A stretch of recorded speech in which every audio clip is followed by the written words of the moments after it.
बोलिए प्रेम से श्री सद्गुरु महाराज की जय।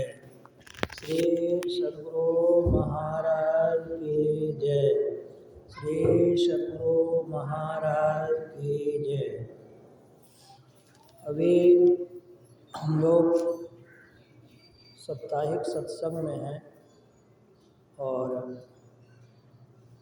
आदरणीय सत्संग प्रेमी महानुभावों, माताओं तथा भक्तिमती बहनों,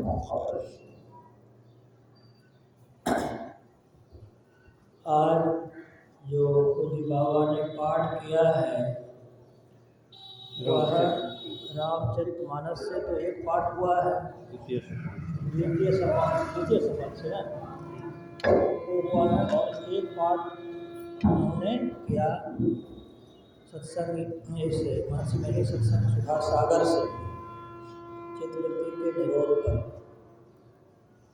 हम पहला जो पाठ चल रहा था उसमें मैं आश्रम के किसी काम से बाहर गया था, इसलिए उसको तो पूरा ठीक से नहीं सुन पाया, लेकिन जो दूसरा पाठ उन्होंने किया है उसे मैं सुन रहा था। अभी नेपाल का अखिल नेपाल का 11वां वार्षिक महाधिवेशन में नेपाल में कर रहा था 2, 3 और 4 को, और आज सवेरे वहाँ से चला और तुरंत ये सत्संग शुरू होने के पहले ही आया। यह तो आश्रम है, यहाँ ध्यान भजन सत्संग यहाँ इसके अलावा तो और कुछ होता नहीं है। इस आश्रम में आने के साथ ही मन ध्यानमय हो जाता है। क्यों, क्या कारण है कि हमको पूज्य बाबा बताए थे, ज्ञानानंद बाबा जो हमको संन्यास दिए हैं 2010 ईस्वी में यहीं पर, बोले कि जब हम कुप्पा घाट से निकले थे तो यहाँ थोड़ी सी ज़मीन थी, आधा कट्ठा, उसमें मैं कुटी बनाकर ध्यान करता था और ध्यान करता गया। लोगों को लगा कि यह काम उन्नत है और लोगों ने सहयोग किया।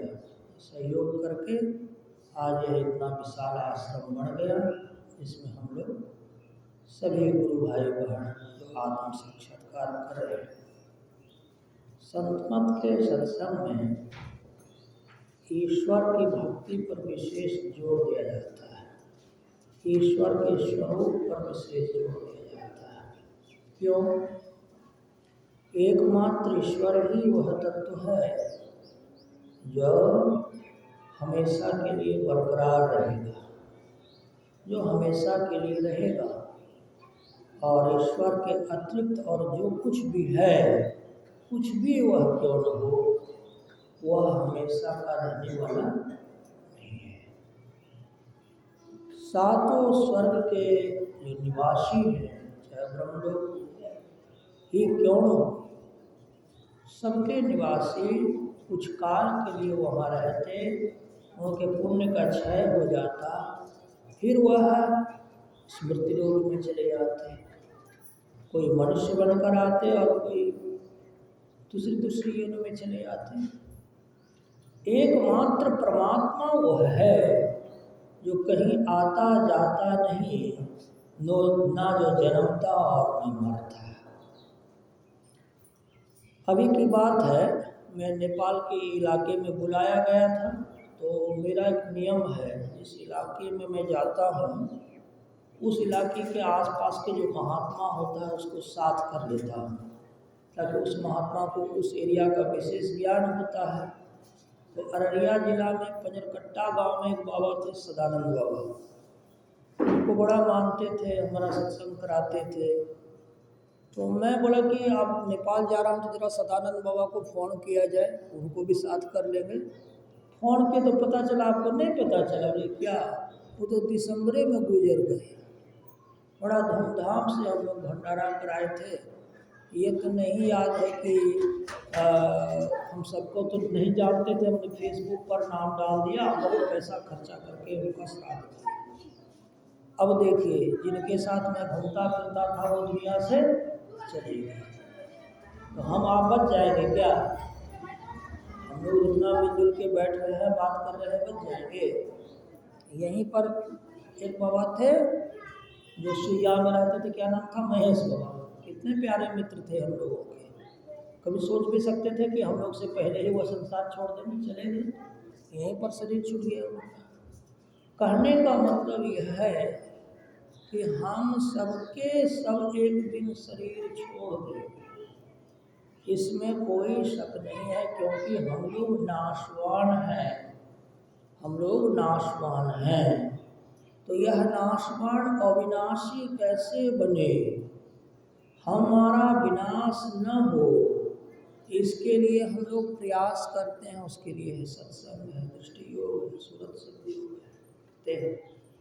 एक बड़े अच्छे योगी हैं पूर्णिया जिला में, एक दिन कहने लगे, हमको जानते हो गौतमानंद? बोले क्या हुआ? अरे परमेश्वर परमात्मा है ये नहीं है।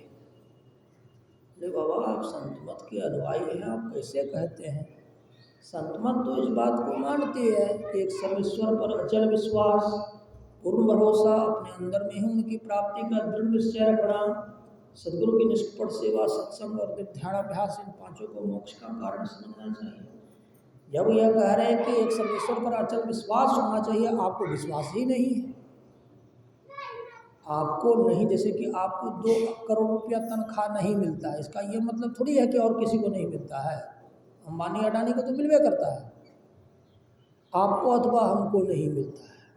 हमने आपने परमात्मा को नहीं साक्षात्कार किया, इसका मतलब ये थोड़ी कि परमात्मा नहीं है। जिन्होंने साक्षात्कार किया वो तो कहते हैं कि है ना। गुरु महाराज ने कैसे कह दिया कि परमात्मा पर विश्वास करो? वो पाए तब तो कहे, किसी के कहने पर वो नहीं कहे। उस परमात्मा को उन्होंने प्राप्त कर लिया।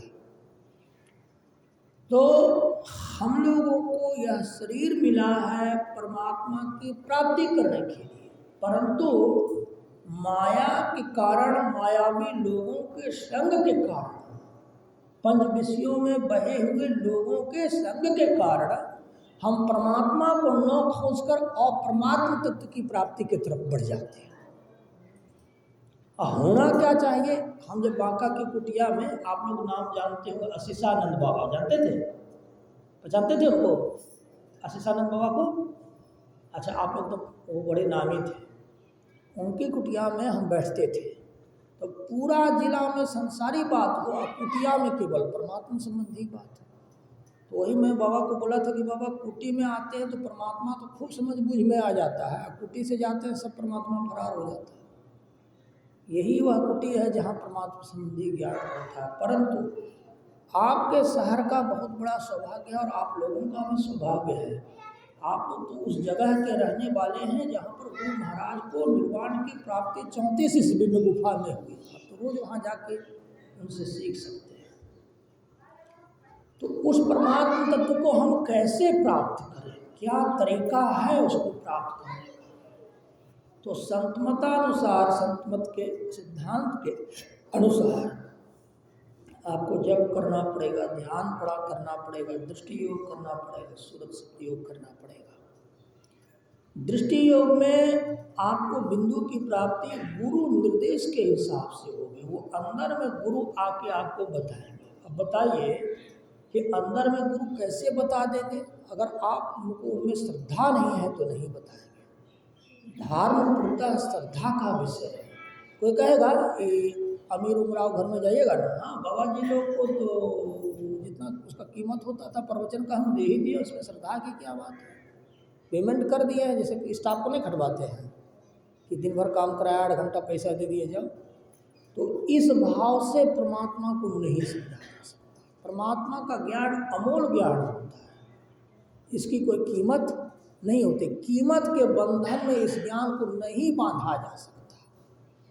कीमत में जो बांधा जाएगा वो तो एक सीमा वाला चीज हुआ, ये तो असीम है, इसलिए इसकी कोई कीमत नहीं होती। परंतु ये श्रद्धा और प्रेम और भाव से इस ज्ञान को प्राप्त किया जा सकता है। रामचरितमानस में आया, कोई विद्वान हो, गुणी हो, सब गुण हो, परंतु उसको प्रभु पद में प्रेम न हो, राम के पद में प्रेम न हो, तो वह सब बेकार है।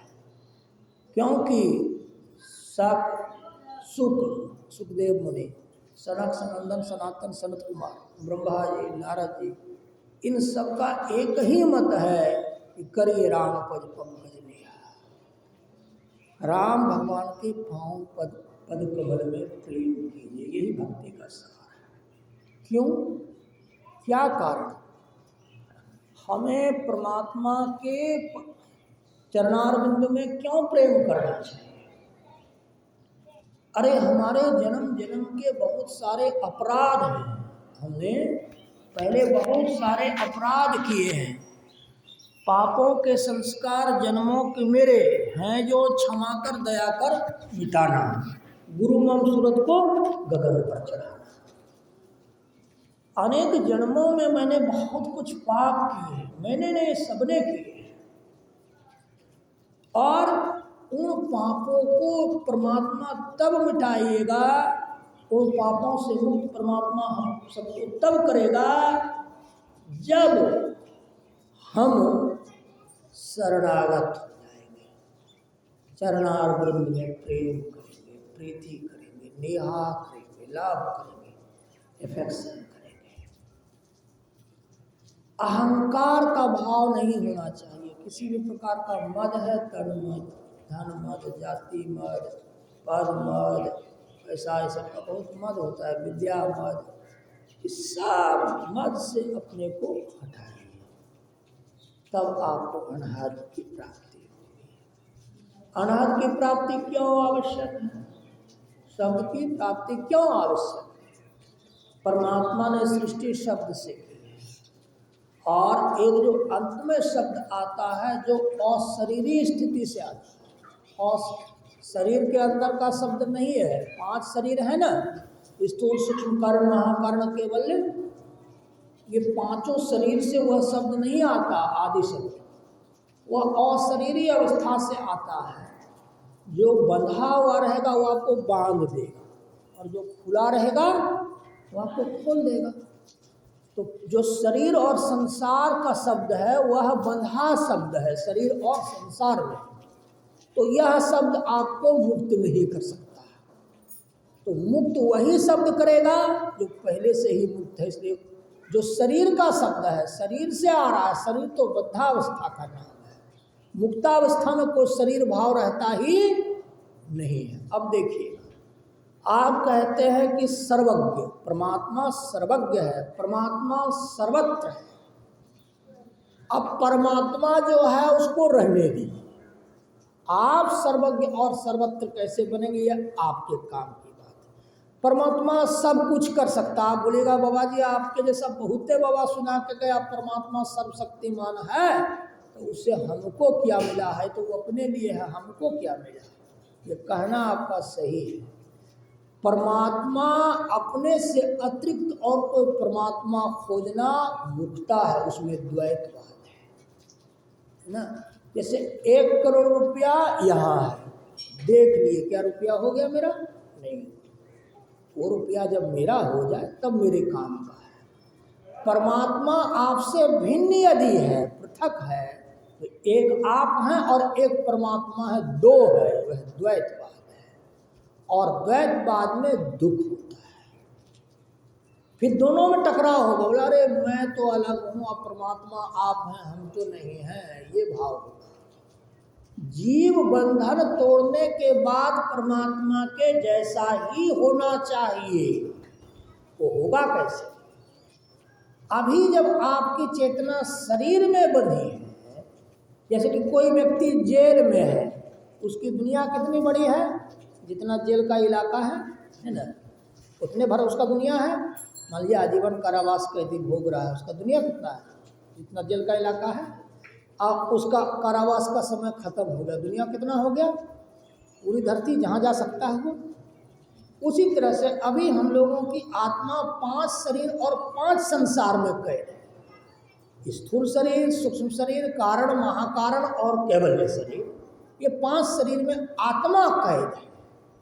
जब ये 5 मतलब एक जेल में सोचिए 5 फाटक लगा है, 1 2 3 4 5, पाँचों खुल जाए और हम निकल जाए तो दुनिया कितनी बड़ी होती है। देखते ना, जेल का फार्मा सेंट्रल जेल लीजिए, बोलिए 50 बीघा है मोटा मोटी, हम नहीं जानते कितना बीघा अंदाजे बोले, तो 50 बीघा की दुनिया छोटी है और उसके अतिरिक्त जो पूरा धरती लोक है बहुत बड़ा है। आजीवन कारावास भोगने वाला कैदी तो की दुनिया तो 50 बीघा तक की है ना, और जो भोग के निकल गया उसकी दुनिया कितना पूरा धरती लोक है। तो जो बंधन का जीव है 5 शरीर में बंधा है, स्थूल सूक्ष्म कारण महाकारण और केवल 5 शरीर और 5 संसार में जो जीव बंधा है वह अभी कारागार में है। और जब उसको खोल दीजिएगा योग की प्रक्रिया से आप शरीर के बंधन को तोड़ देंगे, बिंदु भेदन करने के बाद नाद का श्रवण कर लेंगे, तब जो आपका रूप जानते तभी आप कितना, जैसे भी 3.5 हाथ के शरीर में हमारी आत्मा घुसी हुई है, जब सूक्ष्म शरीर में जाएगा तो आपका शरीर हो जाएगा पूरा धरती लोक, आकाश लोक, पताल लोक, इतना बड़ा आपका शरीर हो। मान लीजिए तो कौन हिसाब से, जेल से भी आप निकले हैं ना, शरीर एक जेल है, जगत जेल को इसी युक्ति से सुन में ही तजना, आओ वीरो मर्द बनो अब जेल तुम्हें तजना होगा, तम निग्रह के समर क्षेत्र में सम्मुख फिर डटना होगा। आँख को जब बंद करते हैं, आँख के आगे अंधकार है, वहीं पर अंधकार में हम लोग को युद्ध करना पड़ता है, जब करना पड़ता है, गुरुमूर्ति का ध्यान करना पड़ता है और दृष्टि योग करना पड़ता है। और दृष्टि योग में उसी को बिंदु भेदन कहते हैं। तो हम लोग अभी कर रहे हैं, सबके सब जेल में पड़े हैं, और जो बिंदु को घेर के निकल जाता है, क्या वो भी करिए रहा है, पास कर गया नहीं, कर नहीं रहा है, वो बंधन तोड़ दिया है। तो इसी बंधन को तोड़ने के लिए बाबा कबीर ने कहा था, साधो शब्द साधना कीजिए, जे शब्द से प्रगट भय सब, सोई शब्द गही लीजय, साधो शब्द साधना कीजिए। अब यहाँ ध्यान दीजिएगा, कोई अगर वाचिक जप भी ठीक से नहीं करता है तो वो शब्द की साधना किस हिसाब से करेगा, कर सकेगा? कोई पहला पास नहीं है, LKG पास नहीं है, पहला क्लास में घुस जाएगा वो? ऐसा तो नहीं होता है। पहले LKG में एडमिशन लेगा, उसको पास करेगा UKG, अब फिर UKG पास करेगा तो क्लास स्टैंडर्ड 1, 2, 3, 4 ऐसे करके बढ़ता है। LKG में फेल तो UKG में जाएगा? नहीं जाएगा। तो सबसे पहले जप, लोग गृहस्थ लोग कहते ही बाबा जी लोग का प्रवचन ही कान से सुनते हैं, आश्रम से बाहर जाते हैं, सब दिमाग से उड़ जाता है। ये लोग ऊपर ऊपर की बात करता है, उतना हम लोग करिए नहीं सकते, हम लोग गृहस्थ हैं, बड़ा दिक्कत होता है। ये प्रश्न हर जगह से आता है। अब उसका कारण मैं कहता हूँ, अगर आप गृहस्थ हैं, पति पत्नी बाल बच्चे के साथ मिलकर रहते हैं, वहाँ वाचिक जप आपसे होगा, बोल बोल कर जप आसान है। उस जप को मैं बहुत बरस तक करता था, वाचिक जप को बहुत बरस तक किया, 8-8 घंटा 10-10 घंटा मैं करता था वाचिक जप। क्यों? उससे क्या मिला हमको? वाचिक जप करने से क्या मिला? वो शुरुआती सिमटाव होता है, शुरुआती सिमटाव होता है।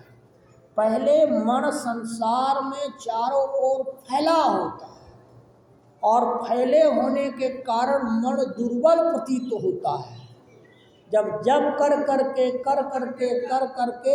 इसको मन को जब पर लाते हैं तो बिखरा मन एक जगह सिकुड़ कर आता है और बड़ा शक्तिशाली हो जाता है। तो यही शक्ति धीरे धीरे वाचिक जब कोई खूब कर ले, मानस जब तो बढ़ते बढ़ते योगी से भी नहीं होता, गिलास तो छोड़ दीजिए। कोई जप को खूब लगन पूर्वक कर ले, वाचिक जप, अगर कोई कहेगा कि मानस जप नहीं लगता है, लगेगा कैसे? अभी तो वाचिके नहीं लगा है ठीक से, तो मानस कैसे लग जाएगा? वाचिके को खूब, जैसे कोई बच्चा क ठीक से नहीं लिख रहा है तो उसको ख के पीछे दिमाग नहीं लगाना चाहिए, पहले क को लिखना सही कर ले। काहे कि कलम कुछ भी लिखेगा, कलम भी लिखेगा तो उसको पहले क लिखना पड़ेगा, तब ल म आएगा। इसलिए पहले को ठीक करे। इसलिए कोई भी ध्यान करने के पहले उसका आधारभूत है वाचिक जप। गृहस्थों के लिए बोल रहा हूं, जो सन्यासी हैं और किसी साधु महात्मा के पास ध्यान करते हैं उसको वाचिक नहीं करना पड़ता, सीधे मानस में चले जाएंगे। जैसे पूज्य भगीरथ बाबा एक बार गुरु महाराज के बगल में बैठे थे और फिर उनकी सेवा को छोड़ करके वो चले गए मानस ध्यान करने के लिए। तो गुरु महाराज उनको उठाए, भगीरथ इधर आओ, क्या कर रहे हो? तो उन्होंने कहा कि हुजूर हम मानस ध्यान कर रहे हैं। लेकिन गुरु तुम्हारे सामने ही है, इसकी सेवा तुम कर ही रहे हो, तो यह मानस ध्यान तो बिना किए ही तुम्हारा हो ही रहा है, तो अलग से ध्यान करने का इसका क्या जरूरत है? जब निर्वाण प्राप्त योगी सामने परमात्मा है, ये फिर कहिएगा हम परमात्मा खोज रहे हैं। हम आपके सामने खड़े हो गए, आप कहिएगा गौतमानंद कहाँ है? अरे वाह, हम तो तेरे सामने खड़े हैं, फिर और क्या पूछते हैं कि गौतमानंद कहाँ है? ये तो पूछना ही आपका गलत है। तो अब जो गुरु सामने में बैठा है उसका ध्यान क्या कीजिएगा? तो गुरु सामने में ही है, गुरु तो ही है आपके पास, तो उनको मना कर दिया गया था, वो आप नहीं कीजिए। एक क्या मेरा भक्त की बात है, उज्जैन शहर में पहले हम भजन गायक थे, एक मेरा नया भक्त तैयार हुआ, मेरा वीडियो सब भजन का बहुत सब आता था, देख लिया पति पत्नी 3 बजे रात में हमारा फोटो लगा के अगरबत्ती शुरू कर। मैं क्या कर रहे हो? नहीं आप ही से दीक्षा लेंगे, आप ही को गुरु बना दिए। ये बहुत बड़े बड़े गुरु लोग हैं, हरिनंदन बाबा, उससे नहीं आप ही से हम लेंगे, हम लोग आप ही को बना दिए हैं। तो उसको हमने मना करवाया कि देखो गुरु और चेला, जो कचरा गुरु रहता है उसका फोटो जपोगे तो गुरुओं गड्ढा में जाएगा, चेलवो गड्ढा में जाएगा, दोनों जाओगे भीतर। इसलिए वो तुम्हारी भक्ति गलत है। ऐसे फोटो तो अब किसी का भी कोई महात्मा बहुतों का लगा देता है, फोटो लगाना एक अलग बात है, लेकिन उसको अगरबत्ती दिखलाना, उसका ध्यान करना, ये सब गलत है। तो हमने मना किया उसको। अब देखिएगा, आपको ध्यान योगी के सहायता से मिलता है। अच्छा आप ये बताइए, आश्रम इतना दिन से आप लोग आते हैं, आश्रम बड़ा होता है कि आश्रम में रहने वाला साधु महात्मा बड़ा होता है? साधु महात्मा। आश्रम तो एक व्यवस्था है शरीर को सुस्थिर रखने के लिए। आश्रम में एक स्कूल है, स्कूल में मास्टर साधु बाबा सब हैं। अगर स्कूल कितने ही अच्छा हो और मास्टर खराब हो तो क्या चलेगा? है ना। अच्छा स्कूल थोड़ा खराब ही हो लेकिन मास्टर तनकदार हो तो बहुत अच्छा है, क्योंकि पढ़ना तो मास्टर से है, बिल्डिंग से तो पढ़ना नहीं है। तो इसको समझ लीजिए, दृष्टि योग करने से रूप जगत का अंत होता है, दृश्य जगत का अंत होता है। यह दृश्य जगत का अंत क्यों कर रहे हैं? यह प्रपंचात्मक है, यह संसार विषयों के अतिरिक्त भिन्न पृथक कुछ है ही नहीं। यहाँ रूप है, कुछ रस है, कुछ गंध है, कुछ स्पर्श है, कुछ शब्द है, और इसके अतिरिक्त कुछ है ही नहीं।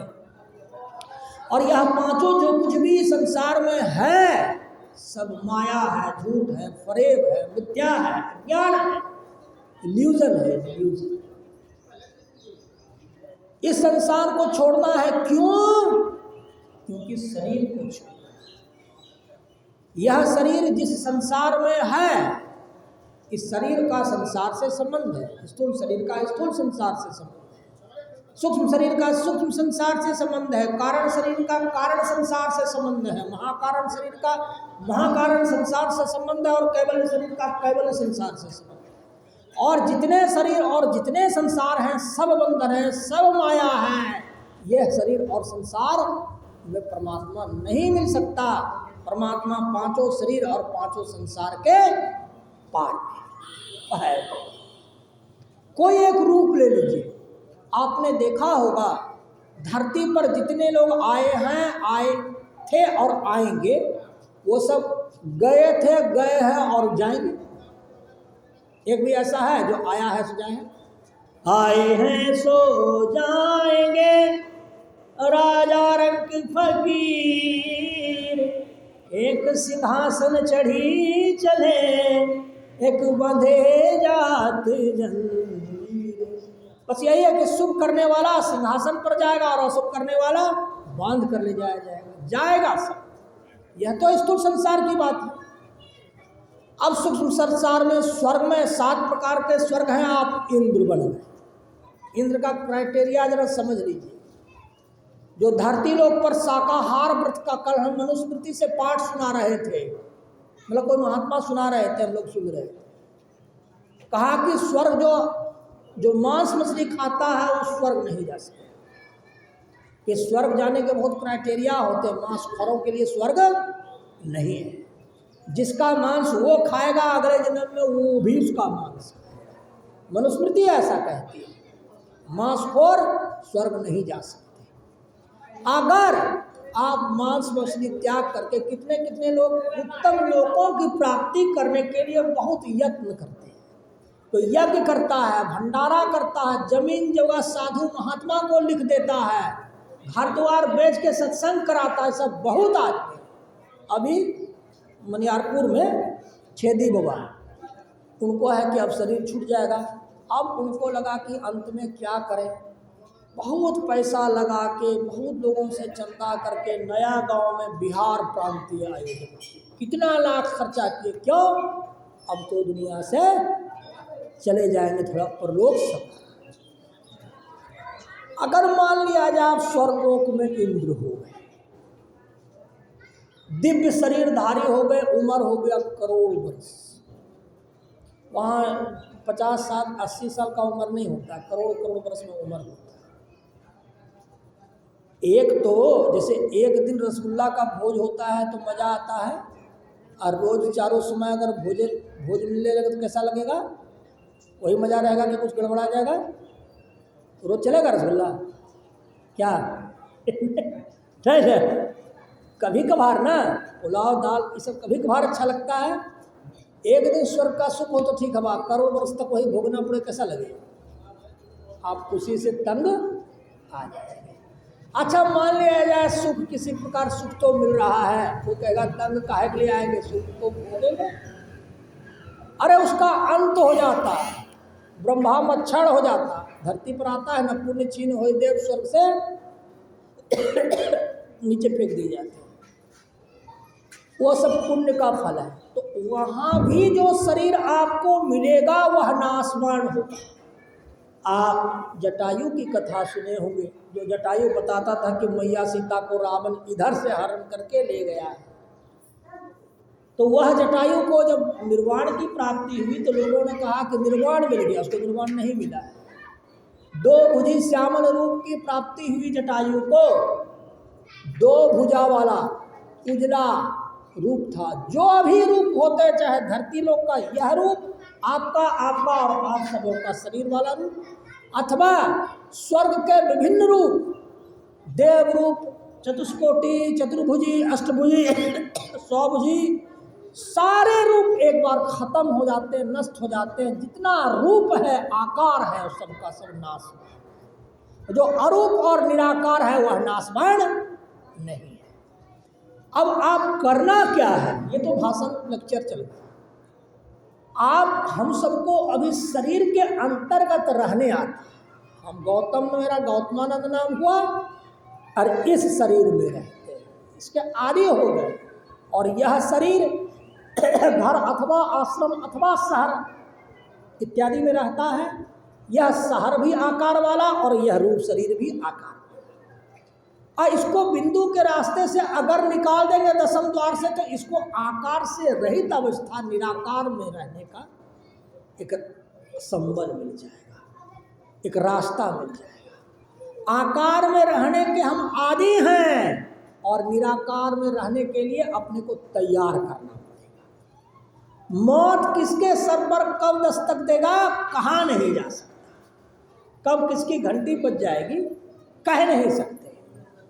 इसलिए शरीर मिला है जाने के लिए, और जाने की तैयारी हम करते रहे। यही संत मत कहता है। एक प्रोफेसर है बनारस में, बोले कि ये अभी हमसे पढ़ा लिखा, हमरे बारे में हमारा शिष्य हो के हम ही को सिखाता है।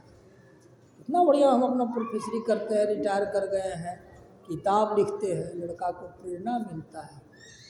हम लेकिन मरते समय जो किताब लिखिएगा जाएगा ऊपर में, ऊपर स्वर्गलोक नहीं जाएगा। तो फालतू काहे के इसमें दिमाग खराब करते हैं। रिटायर करिए गए, पेंशन मिलवे करेगा, भगवान का नाम लीजिए। पोथी पढ़ पढ़ जग मुआ, पंडित भया न कोय। 2.5 अक्षर प्रेम का पढ़े सो पंडित हो। उतना पढ़ने का जरूरत ही नहीं है। प्रेम से राम र आधा आम, इतने आप बोल दीजिए, हर कुछ ने राम। यही 2-4 अरब बार जब दीजिए, फिर देखिए कितना बड़ के पंडित आप हो जाते हैं। करके तो देखिए।